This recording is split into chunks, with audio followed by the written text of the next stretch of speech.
ఈ సార్వత్రిక ఎన్నికల్లో ప్రతి ఒక్కరూ సైనికుల వలె పనిచేసి వైఎస్ఆర్సీపీ పార్టీని గెలిపించాలని పశ్చిమ ఎమ్మెల్యే వైసీపీ అభ్యర్థి ఆడారి ఆనంద్ కుమార్ అన్నారు.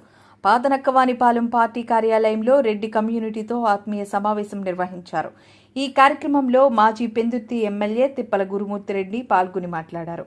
ఈ సందర్భంగా ఆనంద్ కుమార్ మాట్లాడుతూ అన్ని కమ్యూనిటీలకి సమాన ప్రాధాన్యత ఇచ్చిన పార్టీ వైఎస్ఆర్సీపీ పార్టీ అని, తాను నడిపిస్తున్న రెడ్డి సామాజిక వర్గానికి కానీ మరి ఇతర కమ్యూనిటీకి కానీ సమాన ప్రాధాన్యత ఇచ్చి నడిపిస్తున్న వ్యక్తి జగన్మోహన్ రెడ్డి అని, అంతటి మహానుభావుడిని మళ్ళీ మనం చూడలేమని, అందు గురించి మనం ఐక్యంగా వైఎస్ఆర్సీపీకి ఓటు వేసి గెలిపించాలని కోరారు. ఈ కార్యక్రమంలో వైఎస్ఆర్సీపీ నాయకులు పిలక రామ్మోహన్ రెడ్డి, నోకరెడ్డి తదితరులు పాల్గొన్నారు.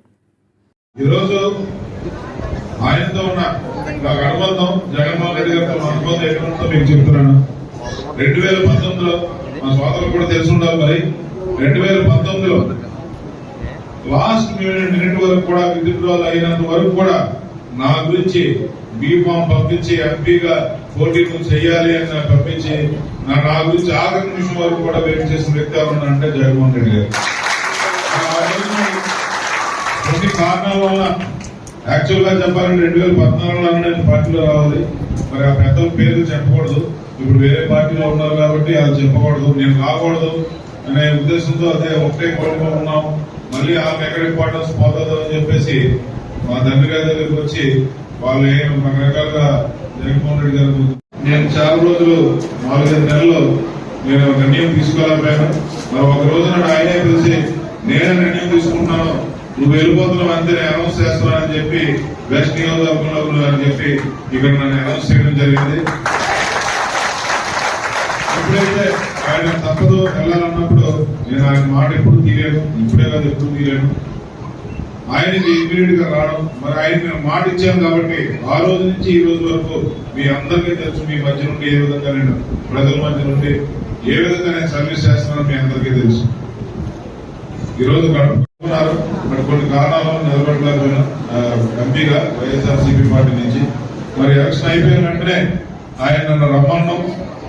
మరి 151 సీట్లు ఉన్నప్పుడు కూడా నువ్వు రావాలి, పార్టీలో ఉండాలి అని చెప్పి పార్టీలో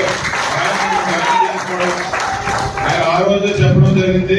సార్ నేను 19లో కూడా పోటీ చేయకూడదు అనుకున్నాను, కొన్ని కారణాల వల్ల నాన్నగారిని బలం పెట్టడం వల్ల పోటీ చేశాను. మరి ఇప్పుడైతే నేను పోటీ చేయకూడదు అనుకుంటున్నాను. దయచేసి 5 సంవత్సరాలైనా నేను పార్టీకి సర్వీస్ చేసి కావాలంటే ఎప్పుడైనా అవసరం ఉంటే 2029లో మళ్ళీ మీరు అప్పటికి అవసరం ఉంటుంది. ఎంత దగ్గరగా ఉందో ప్రజలకి, ఎంత అవసరం అంటే అవసరం మేరకు ఎంత చేయాలన్నది జగన్మోహన్ రెడ్డి గారు తెలుసు కాబట్టి ప్రతి పథకం కూడా ఆ విధంగా డిజైన్ చేశారు. మరి టీడీపీ వాళ్ళ మేనిఫెస్టో ఏ విధంగా ఉందమ్మా? ఈ రోజు టీడీపీ వాళ్ళ మేనిఫెస్టో చూస్తే జగన్మోహన్ రెడ్డి గారు 2024 ఎలక్షన్ కి రిలీజ్ చేసిన మేనిఫెస్టో చూసుకుంటే పోల్చుకుంటే 600 ఆర్థిక భారం మన రాష్ట్రం మీద పడబోతుంది. అంటే అవాస్తవాలు.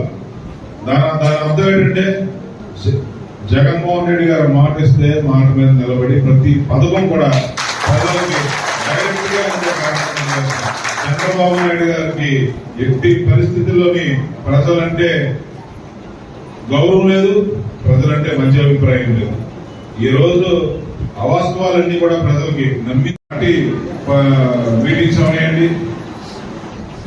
రేపు రానున్న అంటే మీ అందరికీ తెలుసు, రేపు వచ్చే ఎలక్షన్ లో 2011వ తారీఖున జరిగే ఎలక్షన్ లో ప్రతి ఒక్కరు కూడా గుర్తించుకోవాల్సింది, ఇన్నాళ్ళు కూడా మనం కష్టపడ్డాం, ప్రతి రోజు కూడా మనం నిశ్చయంగా ప్రజల్లో ఉన్నాం. ప్రజల్లో ఉండి ప్రజల మధ్య నుండి ప్రజల కష్టాలు తెలుసుకొని ఈ రోజు ప్రజల దగ్గరికి వెళ్ళేటప్పుడు ఎంత ధైర్యంగా వెళ్ళి మనం ఓటు అడగలుగుతున్నాం. ఓటు కూడా అడగలేదు, ఏమో బాగున్నావు అని అంటే వాళ్ళంతా వాళ్ళే ఎందుకు బాబు నువ్వు తిరగడం ఎంత చేస్తున్నారు, ఇది వాస్తవం. ఇది మెజారిటీ ఆఫ్ పీపుల్ ఏంటంటే చాలా సంతోషంగా తీసుకుంటున్నారు. ఈరోజు ఒకటే నేను చెప్తున్నానమ్మా, మీరు ఒక సైనికుల్లా పనిచేయాలి. అన్న చెప్పినట్టు, గురుమూర్తి చెప్పినట్టు మీరు ప్రతి ఒక్కరు కూడా ఈ రోజు రెడ్డి కమ్యూనిటీ ఒకటే ఓటేయడం కాదు, నాన్న చెప్పినట్టు ప్రతి కమ్యూనిటీ మనకు కావాలి. మీకు పరిచయం ఉన్న ప్రతి ఒక్కరితోని ప్రతి ఒక్కరు కూడా 100 ఓట్ల పైన మీరు అందరూ కూడా ఇన్ఫ్లుయెన్స్ చేసి ఈ బాధ్యత మీ అందరూ తీసుకోవాలని చెప్పి మీరు గర్వంగా ఫీల్ అవ్వాలి. ఒక ఎగ్జాంపుల్ కూడా చెప్తానన్నా, నేను ఒక 7 months 8 months బ్యాక్ 50 సంవత్సరాలకి పెన్షన్ 4,000 ఇచ్చేస్తారట. ఇచ్చేస్తారు. మరి 19 సంవత్సరాల నుంచి 59 సంవత్సరాల వరకు ఉన్న వాళ్ళకి 1,500 ఇస్తాడట. అంటే దాన్ని బట్టి అర్థం చేసుకోండి, ఏది ఎక్కడ కట్ ఆఫ్ చేయాలంటే అవాస్తవాలకి ఎంత దగ్గరగా ఉందో మేనిఫెస్టో అన్నది మీరు అందరూ తెలుసుకోండి. అది ఎవడో మోహన్ టీడీ కూడా ఈ రోజు నేను ఇక్కడ నిలబడుతున్నాను. ఎందుకంటే ఆయన మాట ఎప్పుడు కూడా నేను కాదు అని నేను చెప్పలేను.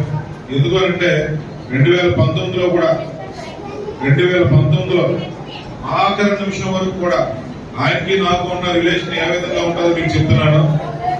నామినేషన్ ఒక్క నిమిషం అమ్మా